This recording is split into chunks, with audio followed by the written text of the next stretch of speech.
আছেন সবাই? আশা করি সবাই ভালো আছেন। আমি লাভলি চলে এসেছি আবারও একটা শর্ট ভিডিও নিয়ে আপনাদের সাথে।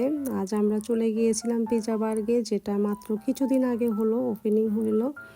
তো যাই হোক, যাবো করে কয়েকদিন ধরে যাওয়া হচ্ছিল না, তো আজকে হঠাৎ প্ল্যানিংয়ে পিৎজা বার্গে চলে আসা।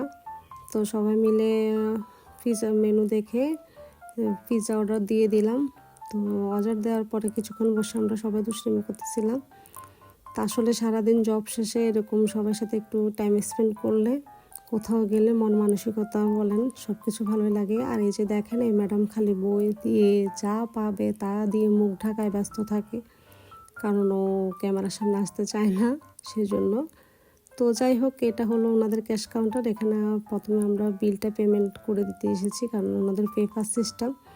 তো এই হলো পিৎজা বার্গের ভিতরের দৃশ্য, খুবই সুন্দর, খুবই আধুনিকতার মানে একটা ছোঁয়া, সব কিছু মিলে অসাধারণ একটা প্লেস করছে ওনারা। খুবই ভালো লেগেছে ওনাদের ডেকোরেশন, ওনাদের মানে সার্ভিসিংটা খুবই বেটার ছিল। তো আমরা পিৎজা অর্ডার করার পর অপেক্ষা করতেছিলাম পিৎজা আসার।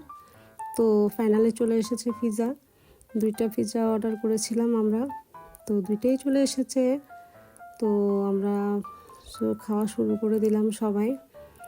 আর তো সবাই অপেক্ষা করা যাচ্ছে না, যেহেতু আমাদের এত লোভনীয় এত ভালো জিনিস আমাদের সামনে। পিৎজাগুলো অনেক অসাধারণ হয়েছে, খাওয়ারগুলো টেস্ট অনেক ভালো হয়েছে, খেয়ে অনেক মজা পেয়েছি। সাথে যে ড্রিঙ্কসটা দেওয়া হয়েছে ওটাও খুব ভালো ছিল। অল ওভার সব কিছু মিলে অনেক অনেক ভালো ছিল। ওনাদের কোয়ালিটি, ওনাদের ব্যবহার, সার্ভিসিং খুবই ভালো ছিল। যাই হোক, পরবর্তীতে আমরা সবাই গ্রুপ ছবি তুললাম আর সবাই একটু সেলফি তুললাম। তো একসাথে ছবি তুলে একটা স্মৃতি থাকে আর কি। যাই হোক, পিৎজা বার থেকে লাস্ট মোমেন্ট বের হয়ে গেলাম। ওকে, বাই, ভালো থাকবেন। ভিডিওটা কেমন লেগেছে অবশ্যই জানাবেন।